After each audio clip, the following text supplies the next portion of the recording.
नाज़रीन, शाम में 10 साला खाना जंगी के बाद बिलाखिर बशार अल असद को अपने मुल्क की सदारत छोड़कर और अपना इक़्तिदार छोड़कर भागना ही पड़ा। ये वो शख्स है जालिम बशार अल असद, जिसने 2011 के बाद बगावत शुरू होने के बाद आम आवाम पर इतनी बमबारी की, आम शामी आवाम का इतना कत्लेआम किया कि तकरीबन 5 लाख या इससे ज्यादा शामी कत्ल हो गए, बेगुनाह शहीद हो गए। और इसके अलावा 67 लाख शामी ने दूसरे ममालिक में हिजरत की, जिनमें तकरीबन 25 लाख शामियों ने तुर्की हिजरत की और 25 लाख शामियों ने सऊदीया में हिजरत की है। और ये भी बात हैरान कुन है, लोगों को मालूम नहीं है कि सऊदीया में भी बहुत ज्यादा शामी मौजूद है। नाज़रीन, बशार अल असद ने ये जंग मसले की बुनियाद पर शुरू की और इसके बाप ने गालिबन सन 70 के बाद इक़्तिदार में अपने पंजे गाड़े और इसने शामी अफवाज में मसले की बुनियाद पर भर्तियां की और अहले सुन्नत अफसरान को खत्म किया या उनको कम किया। और इसने अपने ही मसलक हलवी नुसेरी को प्रमोट किया। उसके बेटे बशार अल असद ने ही अपनी शामी अवाम पर जुल्म ढाए और बमबारी की। और बशार अल असद ये इतनी देर जो इक़्तिदार में रहा है, इसकी वजह एक ये भी हो सकती है कि इसके साथ इसने अपने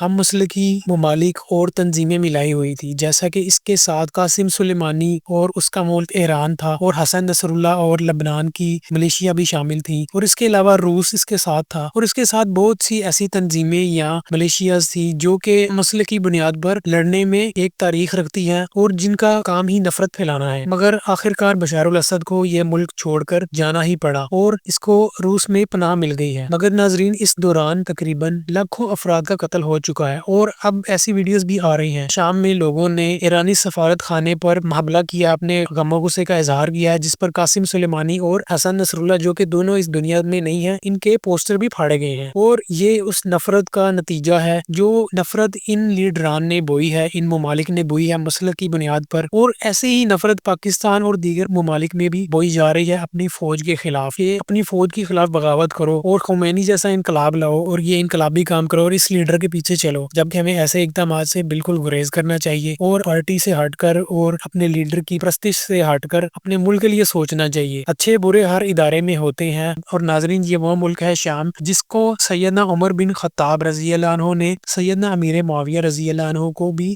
गवर्नरी मिली थी। और नाजरीन, अब तकरीबन कहते हैं कि 11 साल बाद शाम की इस उम्वी मस्जिद, जिसकी निस्बत सैयदना अमीर मुआविया रजी अल्लाह अन्हु से है, यहाँ पर अजानें दी जानी शुरू हो चुकी हैं। तो नाजरीन, हम उम्मीद करते हैं कि जितने भी मुस्लिम ममालिक हैं, इनको चाहिए कि बगैर किसी मसले की तासुब के इत्तेहाद उम्मत पैदा करे, ना कि ऐसे लोगों के पीछे चले जो कि अफवाज के खिलाफ है या जो मसले की बुनियाद पर एक दूसरे का कत्ल करते हैं और अपने इदारों से लड़ते हैं। इख्तलाफ होना चाहिए और अपने इदारों में इस्लाहात के लिए इकदाम होने चाहिए, मगर इंतशार और तशद्दुद नहीं होना चाहिए। और खरूज से वैसे भी नबी करीम सल्लल्लाहु अलैहि वसल्लम ने मना फरमाया है। मगर नाज़रीन, हमें ये भी सोचना चाहिए कि जुल्म जितना मर्जी भी हो, ये एक दिन खत्म होता ही होता है। मगर अब जो आए हैं दूसरे बागी ग्रोह, जिसका जुलानी अहम लीडर है, उसके बारे में भी अच्छी इतलात नहीं है। बहरहाल, हम उम्मीद करते हैं कि अल्लाह ताला हालात तमाम ममालिक में अच्छे रखे, तमाम मुसलमान ममालिक आपस में इत्तेहाद पैदा करे और अमन व सलामती कायम हो। तो नाजरीन, मिलते हैं अगली वीडियो में। अस्सलाम वालेकुम।